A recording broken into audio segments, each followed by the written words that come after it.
Welcome to the Feast Life, where we empower you, the modern homeschool mom, to create a life and homeschool you love, one founded on faith, family, freedom, and fun.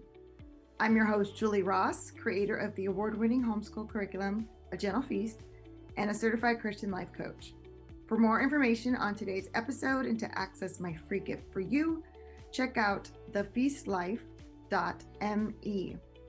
Charlotte Mason once said, "Life should be all living, not a mere tedious passing of time." So on this show, we seek to savor the feast of life. Girl, grab your favorite beverage and pull up a chair. You are welcome at this table.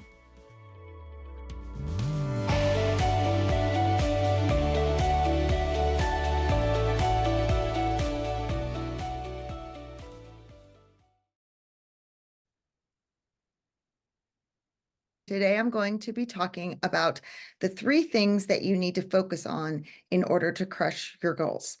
So join me in this conversation that I had with the Homeschool Sisterhood community. And I hope that you can learn some valuable tips that are going to help you change your focus and find meaning and purpose in reaching your goals this year. So I have 3 secrets to crushing your goals. And they all come down to what you're focusing on. So the first one is to focus on the result that you want instead of the how.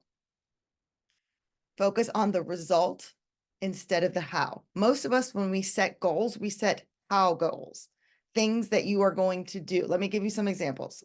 Okay, I'm going to do Whole30 or 75 hard, or I'm going to have 10,000 steps a day. Those are all great goals, but they're all how goals. I'm going to meal prep so we don't eat out as much, so I can save money, so I can pay off a credit card. A how goal. I'm going to wake up 30 minutes before my kids wake up in the morning. I'm going to have my own personal devotional quiet time. Okay. Those are all really great goals. What happens though, is what if those things don't work? So what if on day 15 of Whole30, it's really hard and you're really hungry and you're really hangry, right? And you go, I just give up. I guess I'm never going to lose weight. Or you're doing, I'm going to walk 10,000 steps and it's been 3 weeks and the most you've ever walked in one day is 4,000 steps. I can't be healthy. This is impossible. It's never going to work with my schedule and the things I have going on in my life. Or if it's, I'm going to meal prep so we cannot eat out. And then there's a day where it's all crazy and you're so exhausted and you go and you order takeout. Oh, we're never going to get out of debt. We're never going to be able to save money. And you just stop. And that's what happens to so many people when it comes to their goals, because they have these how goals, and those aren't bad. Instead of focusing on the result, when the how goal gets hard or the how goal doesn't work, they think it's impossible to get to the goal. And that's not true. So I want you to shift when you're writing your goals or you're thinking about your goals for 2024. Instead of what's the how that you're going to do, what's the result that you actually want? Spend some time journaling about that. So maybe the result that you actually want is, I want to feel energized and strong in my body, or I want to release 10 pounds or whatever it is. If you try Whole30 and 15 days in, you just haven't been able to keep up with it, and it's too hard with making food for the kids and making special food for yourself, you go, okay, this isn't really sustainable. I don't think this is really what I can keep doing long-term. Let me try something else. Because the goal wasn't just to complete that one program. The goal was to release 10 pounds or get healthier or whatever it is. If it's, I'm supposed to walk 10,000 steps and I only walk 4,000, if the goal is, I want to feel strong and energetic in my body, how else can I meet that goal? Maybe these 10,000 steps a day aren't working because I'm trying to do it at a time when the kids are all cranky, like before dinner, and they all need my attention. And maybe I need to do my walk earlier in the day, or maybe I need to find someone in the neighborhood to walk with me, or maybe I need to bring the kids with me, or whatever it is. When we focus on the result and we make that a non-negotiable, I'm going to walk 10,000 steps 3 times a week, no matter what, then our brain gets to work and it figures out the how. It starts to become like a problem solver here and be like, hey, I'm amazed at some of the creative ways we can come to get to a certain result when we're not so locked in and focused on this one how. And this is the only way I can do it. And if I can't meal prep so we don't eat out so much, and I'm never going to pay off this credit card. Yeah, you're never going to pay off that credit card because you only have this one house, your only option. And when that doesn't work, you give up. And when you quit, your result is going to be zero, right? So if this is a result that you really want, and this is a non-negotiable, and this is so important, my life coach uses the term, your why should make you cry. Why do you want this thing? It should mean so much to you. You have to have emotion. It's not, that would be nice if we could pay off that credit card. Yeah, that's probably a good goal, good Christian steward. I should pay off the credit card. If your goals bore you, you are not going to do them. Okay. So you want to feel so much passion, so much encouragement, so much motivation that like that thing is getting paid off by the end 2024. And then when you try to meal prep and eat out and that doesn't work, you come up with a different solution. Maybe I could sell that drum set that Timmy hasn't played with for 2 years. Maybe we can paint furniture and resell it on Etsy, whatever. Like our brains, God has made us so amazing and so creative. And there's so many different ways to get to the result that we want. So don't lock yourself in to this how goal. Now it's important to think of what are the first steps? What could I do? So if my result is that I really want to feed my own heart, soul, and mind as a mom. And so my first step is I'm going to wake up 30 minutes before the kids do. And a day happens where the power goes out, my alarm doesn't go off, I get woken up by the kids, they're all in my room, and they're all ready to go. Oh no, now I can't have my 30 minutes before the kids all wake up. No, then your brain gets creative because what's the real focus? The real focus is the result that I want to spend at least 30 minutes every day feeding my mind. And so I might break away at lunchtime to go read a book for a few minutes while everybody goes and plays in the backyard. I might say, okay, kids, I want y'all to go in your room for 30 minutes and here's some Legos to play with. And I'm going to sit out here and have my quiet time still. We can come up with multiple solutions for those kind of things.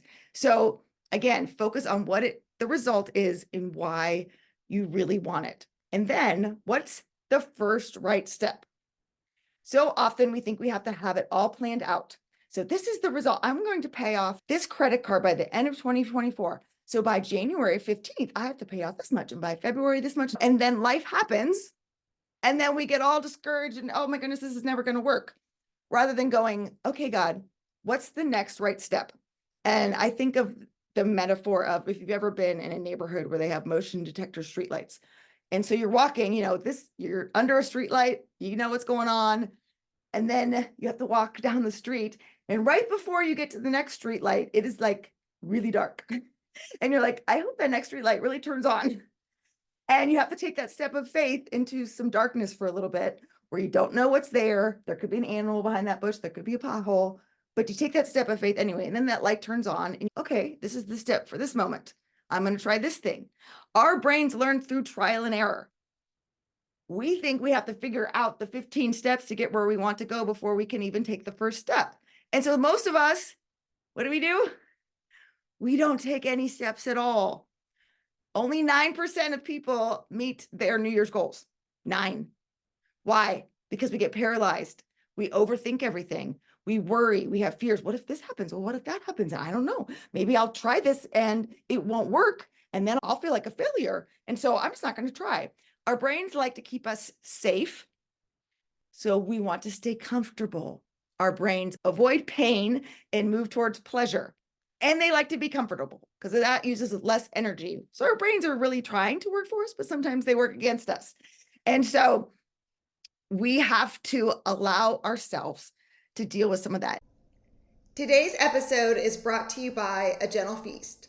A Gentle Feast offers a complete living books curriculum, an award-winning early reading program, and more tools to equip you to apply Charlotte Mason's timeless philosophy into your modern homeschool. Go to agentlefeast.com to check it out. Smooth and easy days are closer than you think. And that comes to my point number 2. You need to focus on your future self instead of who you are right now. So if you were the person that could achieve that goal, whatever it is that you've set for yourself, you would have achieved it by now. You have to grow into the person that can do that thing. And we don't like to grow and stretch. Like I said, our brains like to keep us safe. Growing and stretching doesn't feel comfortable. I don't know about you when I was a kid, I had the worst growing pains. I went through this like huge growth spurt in 5th grade. And I just remember waking up in the middle crying because my legs hurt so bad. I would wrap them in like ace bandages and put them in hot water to keep my legs from hurting so bad. Like growing hurts. And so the person that we need to become to achieve XYZ goal, we're not that person right now. And we have to realize that part of this incredible process of goal setting is who we become along the journey. Sometimes it's not even, we might never achieve that goal, but the process of refining that we go through on the process of setting that is what is so amazing. And that's why I love goal setting so much. Even if we don't get to the thing, what we learn about ourselves, how we grow and change as a person, and the character that it develops within us to have an actual goal, to have some direction in life, which most adults don't. So if you're setting any sort of goal whatsoever, you are way ahead of the curve here. And it's seeing that growth and working through that resistance and building that mental and emotional resilience to keep trying hard things that is going to change and shape you as a person. We also need to think about, who do I need to be in order to achieve that goal? And start to believe that we could be that person. Like I said, our brains don't like change. So that person over there, oh, wow, so she's really disciplined. And oh, that person over there, they say no sometimes to the things that they want to buy. Or that person over there, they're really confident because they're able to go back to school or start a new business or do XYZ. And I don't really feel very confident right now, so I probably can't do that. We need to start to see ourselves as that person. That's part of the faith of the things that we cannot see. And it's seeing what God sees in us, even when we can't see it. And think about that, about who you need to be to achieve the goals that you want. There was a study that was done for people who are trying to quit smoking. And they asked people, why are you trying to quit smoking? Or no, I'm sorry. They offered the people that were in the study a cigarette. And some people said, oh, I'm sorry. No, thank you. I'm trying to quit smoking. And then other people said, oh, no, thank you. I'm not a smoker. Which group do you think was more successful at quitting? The people who said, I'm trying to quit, or the people who said, I'm not a smoker? I can't remember the exact percentage, right? But it was the people who said, I'm not a smoker. They had taken on that new identity. The goal that I want to reach is, I don't want to do these things anymore. And so I need to see myself as a person who doesn't do these things anymore and train my brain to start seeing myself as that. So if I want to be the person that is, doing Whole30 or some other 10,000 steps or whatever it is, what identity do I need to have? So you have to change your mindset. Yeah, exactly. Right. So I need to be a person who makes healthy food choices. I'm a person who prioritizes my physical health. I'm a person who wakes up at 6:15 to go to the gym. I wasn't that person, right? And so when I wake up at 6:15, my brain goes, what are you doing? Get back in the bed. It's cold out here. It's dark. And I would actually tell myself, no, I'm not getting back in bed. I'm a person who gets up at 6:15 to go to the gym. And as I started to train my brain to see myself as that, it became less and less scary. And it became part of who I am. I'm a person who doesn't eat out. I'm a person who isn't afraid to look at my finances. That was a big one for me. I told myself, I am good with money. I love to balance my checkbook. Now, some of those identities might seem really far-fetched at first, especially like that. I love to balance my checkbook. I still don't, but I'm growing into that. So I keep repeating myself that I just love this. This is so great.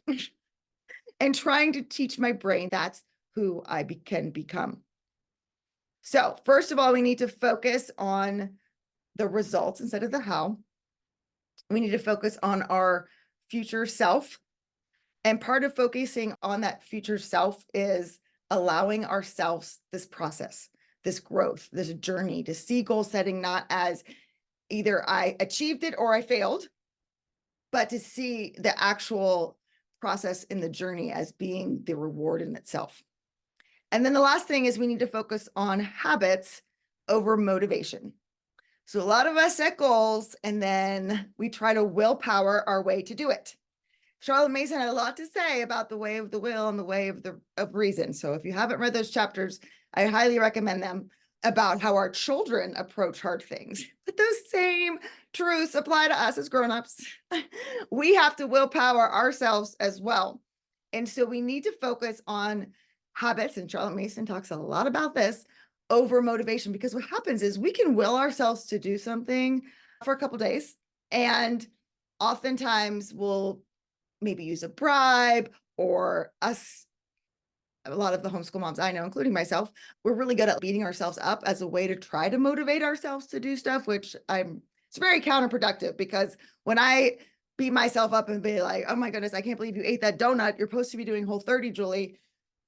That honestly just makes me want to go eat another donut, right? We are counterproducting ourselves here, but we think in our head sometimes, if I'm really mean to myself, that will motivate me. I'll be like a coach and screaming in my face. No, that just makes me want to like go get back in bed. Oftentimes this willpower is only going to take you so far. And that's when we become discouraged and we think, I'm not a person who can do that. And we turn it in on ourselves rather than realizing this really important key. Motivation doesn't come after you do. Motivation doesn't come before you do something.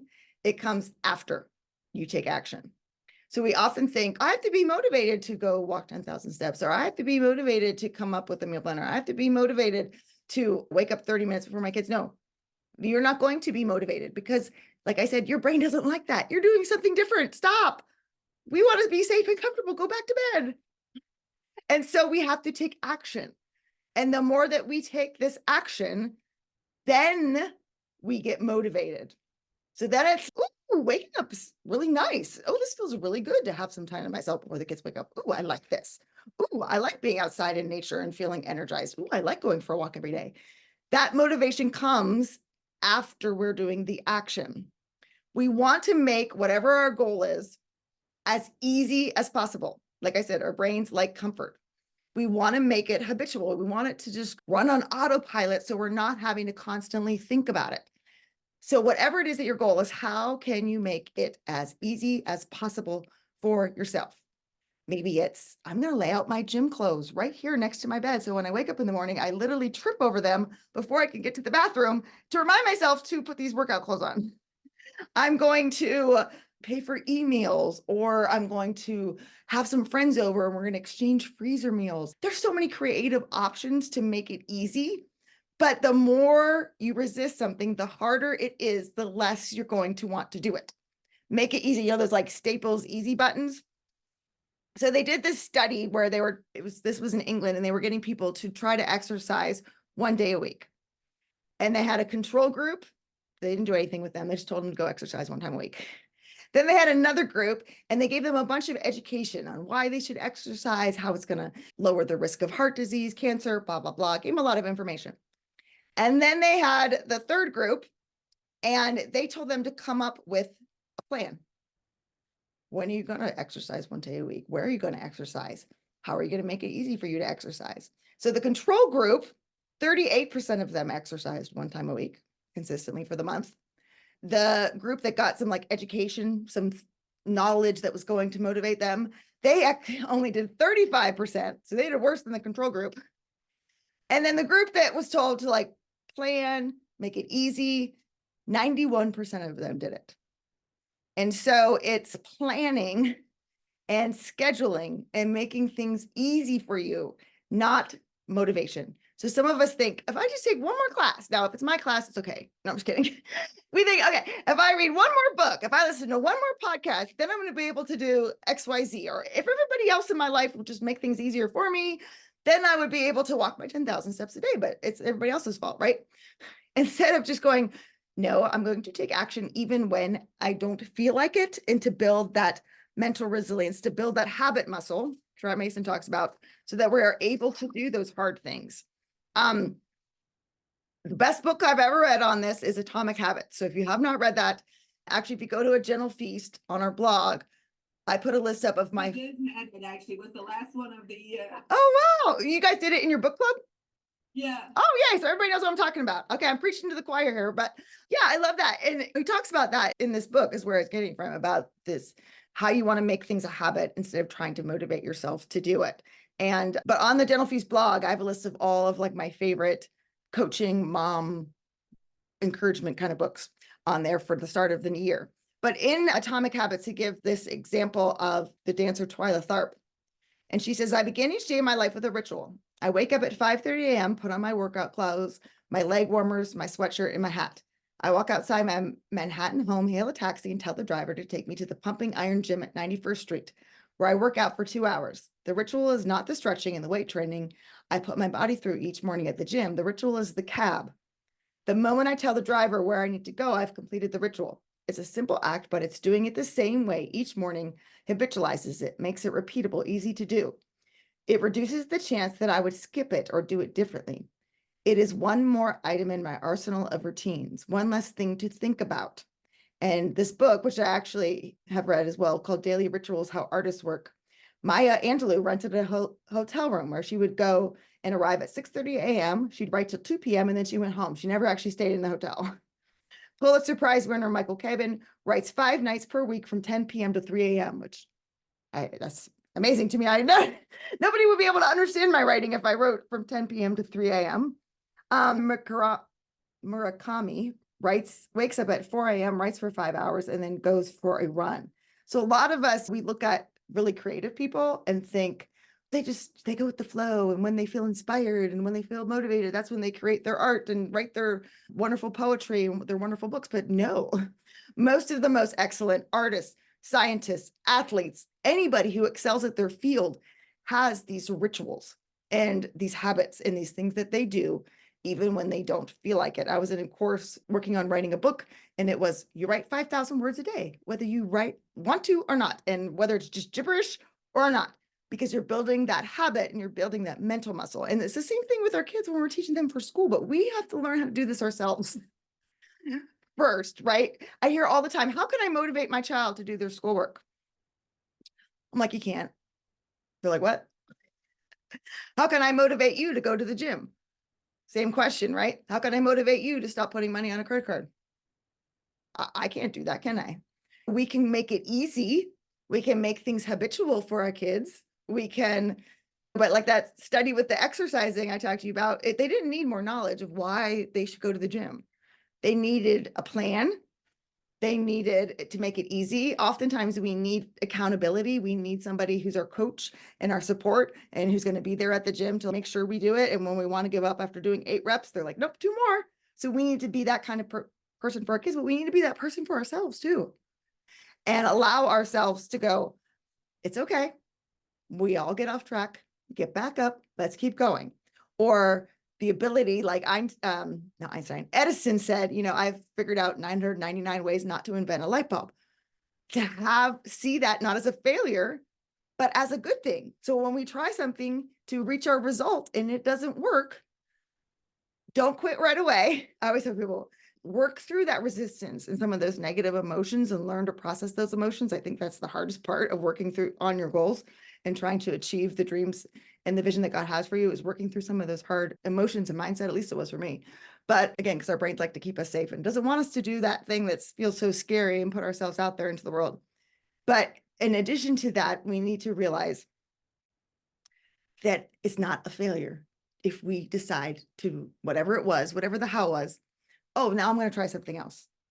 To realize, and oftentimes, like in business, they tell you to fail fast, to realize, okay, that didn't work. Now I'm going to try this new thing. Okay. And people say to me all the time, oh, I tried to do like this chore chart with my kids and I just wasn't consistent about it. And I've tried so hard to like come up with some sort of system to help us do chores, and nothing I try has worked. I'm like, oh, okay. So tell me what you did try. I tried this chore chart and we had these stickers and they were like color coded, but I like week 2, like I totally forgot to switch the kids' colors and it just didn't work. Okay. What else did you try? That was it. I was like, okay, so you tried everything there was, right? And so again, it's focusing on this one thing. And if this one thing doesn't work, rather than focusing on the result. And then oftentimes too, we neglect the other 2 things I just said. So we don't see ourselves as a person who is consistent, a person who loves to help their children learn how to do their chores. We have to change our identity, because if I'm seeing myself as someone who never sticks with anything, guess what? I'm not going to stick with things. I'm going to give up when I have resistance or the kids don't want to do it or I don't feel like it. And then we have to focus on habits over motivation. So How can we make this easy? Okay, maybe I need to put little baskets together with all the cleaning supplies. So I don't have to run around the house. Where's the Windex? And it's all here in this little cubby. And maybe I need to make it really easy for my kids where I walk them through it, or I have little picture cards or whatever. The point is to be creative and allow our minds to think about these things in a different way. So again, focus on the how, no, focus on the results instead of the how. Focus on your future identity and how you need to show up in order to achieve those goals. And then focus on your habits instead of motivation. And those three things are going to make such a difference in how you show up and try to achieve your goals this year.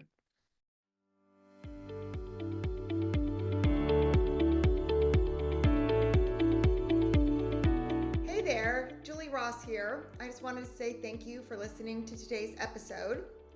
If you like this show, it would mean the world to me if you would leave a positive review in iTunes. This really does help people learn about the podcast. And each month I will pick a winner to receive a free gift. Don't forget to check out all the free resources we created for you at thefeastlife.me. Thank you.